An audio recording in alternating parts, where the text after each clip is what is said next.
Hello and welcome to Chiefs Blueprint. He's BJ Kissel and I'm Pete Sweeney. The dog days of training camp are here, but BJ, I think in our opinion, this is where we get to see the good stuff. It is, and when we're in the locker room after a big win at Arrowhead later this fall, the guys are going to be talking about the grind, the struggle, everything that we see these guys going through right now at training camp, and this is when and where these guys become a team. We've got a great show for you today. We'll head back down to Louisiana for part 2 of a story we showed you in a previous episode about the one-of-a-kind journey Sharkandrick West has made from a hospital bed to the starting lineup in the NFL. We'll also check in with Dee Ford. He's been raising eyebrows with his speed and increasing consistency throughout camp. But enough of us. Let's hear it from the head coach. Andy Reid sat down with the voice of the Chiefs, Mitch Holthus, earlier this week, and he's excited about the mentality of this year's team. All right, baby, here we go. Here we go, here we go, here we go. Working, huh? Everybody's working to get better right here. Challenge each other. Let's go, let's tap the phone. Energy, energy, energy. Turn it up, let's go. Working, man, working. You said every team has its own personality. What personality is this team starting to develop? Yeah, they're filling each other out. You've got the veteran players that kind of know what they are and who they are. And the veterans are disciplined guys, so I mean, if your shirt's not tucked in or your chin straps off, these guys are going to hammer you. And then we've got this influx of these new guys, the rookies, and they're trying to figure out what those veterans are all about. The veteran players are great with taking the time and spending it with the young guys. They understand you need everybody. It's a long season. I mean, you need everybody to step up and be able to play, and there's an urgency to get those young guys in a position where they can contribute. 9-5, you just keep bringing it, baby. You just keep bringing it. Let's go. Doris has done a phenomenal job of bringing guys in here that fit. You can just pick people and try to make them fit into it, or you can go find guys that actually have traits that fit into the offense, the defense, and special teams. And so my hat's off to those guys and the job that they do. But time will tell on the personality of the team. Get him nice and loose today, baby. Nice and loose. They're trying to talk me into him being the lead back and him being the ball carrier and goal line. Bring it, yellow hat. What are you laughing Bring it on at? this. That's a clinic right there, man. Clinic work. There, good, nice. Bam! Full energy day. We'll put this together. I did. It's a touchdown right here. Touchdown. All right, Rhino. Whether it's the old guys or young guys, there's this burn. What about that burn that you see inside these guys and the coaches even? Everybody got a taste of it last year, and there's nothing like a victory in the playoffs, but yet it's unfinished business. So at the end of the year, out of the 32 teams, there's really one happy team, and you want to be that team. And so you better have that burn going. You better challenge each other every snap. Bust on now, let's go. When you're tired, you better pick the guy up next to you. Hey, when we're a little tired, we focus right here, huh? We're gonna be great. We gotta do this right here. You know, the offensive guy better challenge the defensive guy the other way around. So, but there's no time to relax when you're within the lines and you're playing the game. And if you can maintain that energy, then you have a chance. Working, huh? Working. We're gonna be that good, man. We gotta work our tail off. Nobody's gonna give us anything. Throughout the 11-game winning streak to close the 2015 regular season, a common phrase we heard from the Chiefs players and coaches was next man up. There's no hiding the fact that the Chiefs dealt with injuries throughout the 2015 season, and they dealt with them well. Yeah, Pete, it's hard to think about the next man up philosophy and not think about Sharkandrick West and Spencer Ware stepping in for Jamal Charles. But perhaps the most vivid individual performance came after Justin Houston went down, when Dee Ford stepped up and had the game we've all been waiting for, and it came against the Chargers. 3 sacks and a game-saving pass breakup showed us all what Dee is capable of. With injuries still plaguing the Chiefs at outside linebacker as the season draws closer, the need for the next man to step up is as important as ever, and Dee Ford is well aware of his opportunity. Let's find it. Let's find it. Nothing! Not on us! All right, Dee. 3rd training camp under Andy Reid here with the Kansas City Chiefs. How would you describe an Andy Reid training camp? Gritty. We get down. That's all I'm gonna say. How does it help you as a player to practice like that when the games do become easier? How does that work? You're gonna find out who you are as an individual, because when you're put up to the test like this to see, for one, how much grit do you have? Are you mentally tough? Are you just trying to get through it, or are you trying to make plays? You know, that's hard to do. That's what this camp is meant for you to think when you're tired. Wake up out of the bed sore, don't know how you're gonna get through. You know, practice. But you gotta find a way to do it. Yeah! Yeah, boy! Yeah, boy! Is it hard as a young player to not overtrain because you want to be ready and show that you can do this? It's hard, and you know, I don't like to talk about it, but my first year, maybe some of my second year, I kind of peaked out. I wanted to show that I belonged here. It wasn't smart at that time. But I learned that. Work smarter, not harder. Everybody works hard in this league. You didn't get here not working hard. And you have to understand that. Don't overwork yourself. You got a long stretch here. Ouch, DJ. Cal! You down, man! But don't ask about Gary Gibbs. Just what's it like playing for him, and how has he helped you develop over the last few years? I'm so much smarter than what I was when I came into the league. And, you know, he would always tell me, you know, see the bigger picture. You know what I mean? It make sense. I mean, if you see this, that's what it is. People say it's philosophical, but it's really common sense. But since football is such an instinctive game, sometimes you don't even think. He's helped me with my thought process and really develop my game and just really take it to another level. Y'all stop trying to score on us, man. It's not gonna happen. Huh? No! No, Alex. No! That's why they didn't want to go against us. There's a lot of optimism surrounding this team, particularly this defense. How good do you think you guys could be? We can be very good. Like I said, it's gonna start with us individually, you as a player, then it's gonna go with the unit. You know, you're gonna have to play as one, but also we're gonna have to make some plays, be excellent. I see you, boy! We have a lot of talent on the team. We just have to show that talent, show that personality. Ford has never been more confident that he's ready to step in and help what looks like, at least on paper, to be one of the NFL's elite defenses. Well, except maybe Andy Reid, no one watches Chiefs training camp practice closer than our friend Mitch Holthus. Here's the voice of the Chiefs with 3 players he thinks have made an impression during week 2 here in St. Joe. Pete, you're making it hard on me. This has been a good camp, but you want me to narrow it down to just a couple. But I've got some guys I want to mention. Jay Howard on defense has elevated his game. We talk about the defensive line maybe being the best group in the National Football League. There are times that Howard has been dominant. He'll just take over either 9-on-7 or 1-on-1 drills, O-line, D-line, or in the team period. Pete, another guy that's caught my attention is Ramik Wilson. Remember, he was called into duty last year, had the fumble recovery for a touchdown against the Bears. But it seems like they're giving him more responsibility, and he's been able to handle it and still play fast and play physical at that Mike backer position. And then on offense is a guy that I think it's easy to take for granted, and that is Spencer Ware. In my opinion, Spencer Ware changed the 2015 season with his ability to be a power runner, especially in short yardage and in the red zone and gold zone. Spencer Ware, though, has taken his game up to another level, because in this offense, you must pass block. You must catch the ball. And then, of course, he has the ability to run with power. Spencer Ware, it seems to me, is having a great camp and is a major factor. Chiefs Blueprint is brought to you by Microsoft Surface, official tablet of the NFL. Prime Sport. Get your tickets to the Chiefs tailgate party, presented by Bud Light at primesport.com/Chiefs. Overland Park Auto Group, home of the Red Friday Rally. And by the University of Kansas Hospital, the official healthcare provider of the Chiefs and the athlete in you.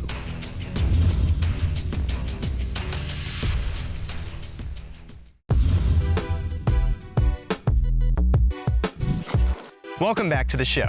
If you paid even a small amount of attention to Chiefs training camp over the past couple of weeks, there's a good chance you've at some point heard the news of Marcus Peters intercepting a pass. He's done it almost every day. Well, after 8 interceptions in 2015 and a Defensive Rookie of the Year nod, we've just come to expect that Marcus Peters will be making plays in the defensive backfield.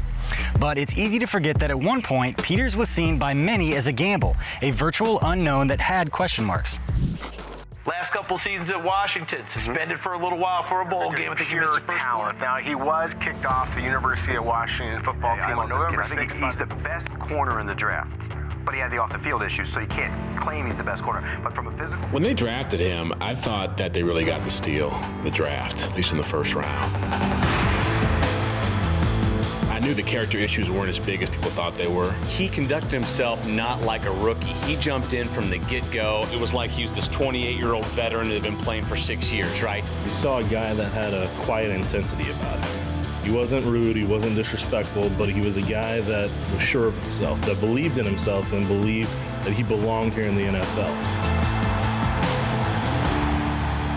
The Texans will take over at their own 7-yard line. Brian Hoyer on first down will throw.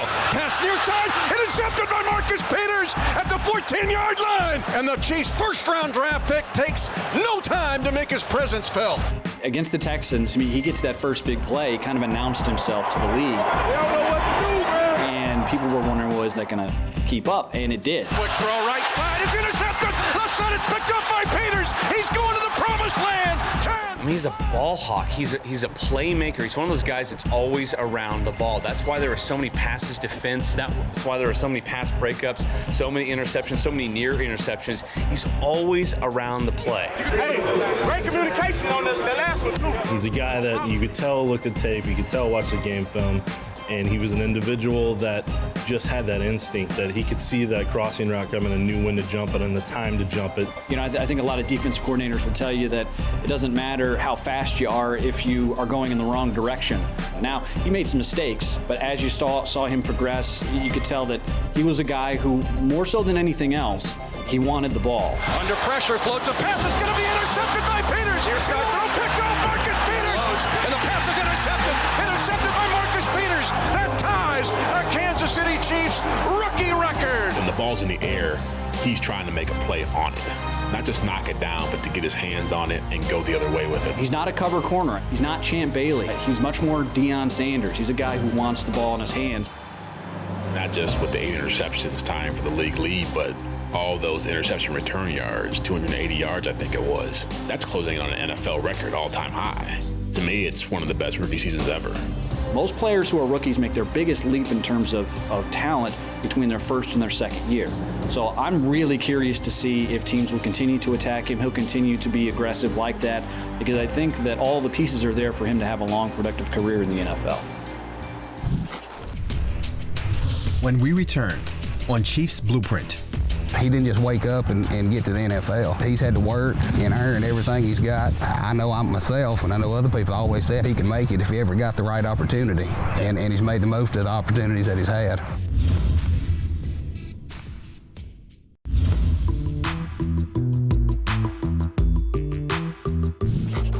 Welcome back to the show. In a previous episode, we showed you part 1 of the incredible story of Chiefs running back Sharkandrick West. Midway through the fall of his freshman year, Sharkandrick was hit with a mysterious and crippling illness. It wasn't until months later that he was finally diagnosed with juvenile rheumatoid arthritis. By that time, he had lost more than 40 pounds and missed his entire sophomore season. He was at rock bottom when he was told that he'd never play football again. But Sharkandrick threw himself into off-season conditioning leading up to his junior year, beginning a comeback story for the ages. By the end of his junior year, he was, I wouldn't say 100%, but he was back 85, 90%. And then coming into his senior year, he was back ready to play. So we knew that he was going to get looked at by some schools. West stood out like a man amongst boys his senior year, averaging more than 15 yards per carry and scoring 16 touchdowns. But at just 5 feet 10 inches tall and weighing under 200 pounds, most Division I schools feared Sharkandrick would seem like a boy amongst men in the college ranks. After a brief stop at Louisiana Tech, Sharkandrick ended up at D2 Abilene Christian in the fall of 2010. And over the next 4 years, he proved the skeptics wrong, accumulating 3,000 combined yards and 30 touchdowns over 4 years. As draft day drew closer in the spring of 2014, the kid who'd been told he might never walk again was seen as a possible late-round selection. Tell me the story of what that day was like for all of you guys. Scared for him. Yeah, he paced like a lion in a cage or something. Everybody was looking for him. He disappeared. And he just went into a room by himself. He come out of the room, he come through and he had the phone and he was grinning. And somebody said, he got a phone call. And he went outside and we all running behind him. And that was it. The man on the other end of the call was the Chiefs' Director of Football Operations, Chris Ballard. The offer was a contract as an undrafted free agent. Before long, West was dressed in red and gold and out on the practice fields of St. Joe, a long way from Cullen, Louisiana. I remember the first practice I got there, and I seen Jamal getting tackled. I said, ooh, how manageable they finna do to me then. I'm sitting in the room with D'Anthony Thomas, Jamal Charles, Niall Davis, who was Charkandrick. Like, I mean, I used to watch Jamal highlights before my college game, him and Reggie Bush. I say we come from a similar situation. He went to Texas, but he got a story too, and I mean, that's what I feel like we bond so close. I mean, we really got the same personality, and to grow up, and I mean, he's one of my best friends. It's special to me. What are the chances? Charkandrick could barely believe his good fortune, getting to play alongside an all-time NFL great in just his rookie year. But in Week 5 of the 2015 season, those fortunes turned drastically in one heartbreaking moment. This is the lone setback. 3 tights, all to the right side. Charles tried to cut it back left, gains just a yard. Timeout on the field. Somebody's hurt. And is this Jamal Charles? Justin Houston and head trainer Rick Burkhalter helping Jamal off. He's tried to put a little pressure on that right knee. However, every time he does, he winces in pain. With that being said, we've got 2 running backs ready to go now, and it appears Charkandrick West and Niall Davis will probably foot the bill for the rest of the day. I mean, it's heartbreaking to see one of my friends go down, my brother go down, but so whatever the team need me to do, I'm just be ready to do that. When you saw Charles go down, what was your immediate thought? You think, okay, he'll shake this off? Yeah, man, you know, Charles is one of the tougher guys in the NFL, so I'm thinking like, oh, he finna get up, man. But to see that, man, brought tears to my eyes, so just a heartbreaking moment. In 2 years, what's the greatest lesson that you've learned from Jamal? Patience. Just, I mean, being patient, you never know what's gonna happen. Be prepared for everything. I mean, like a moment like this, we all gotta step up and miss Jamal Charles. Those big shoes to fill. Charkandrick West is at running back. I formation set on 3rd and inches. Handoff Charkandrick West, he does! Touchdown! Kansas City, his first National Football League touchdown. Now a counter play West, up the middle inside the 5, touchdown! Kansas City, and the Chiefs with an onslaught here in the first half. They run a lead that way. West breaks through, 30-yard line to the 20, now racing the DB, 10, 5, left front pylon, touchdown! Kansas City as Charkandrick West ran away from quarterback Jimmy Smith.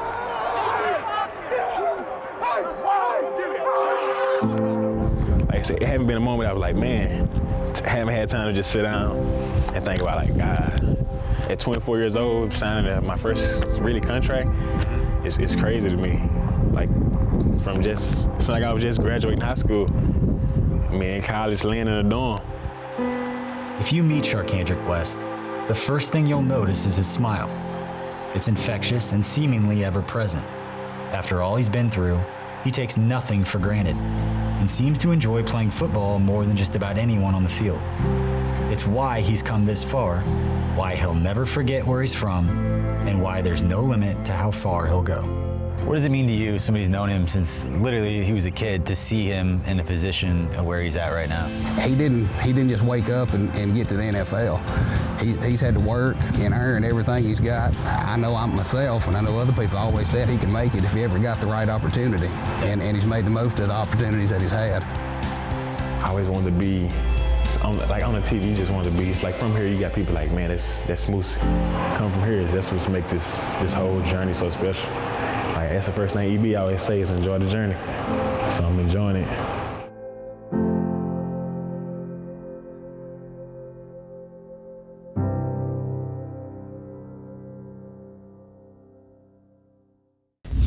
Chiefs Blueprint is brought to you by Microsoft Surface, official tablet of the NFL.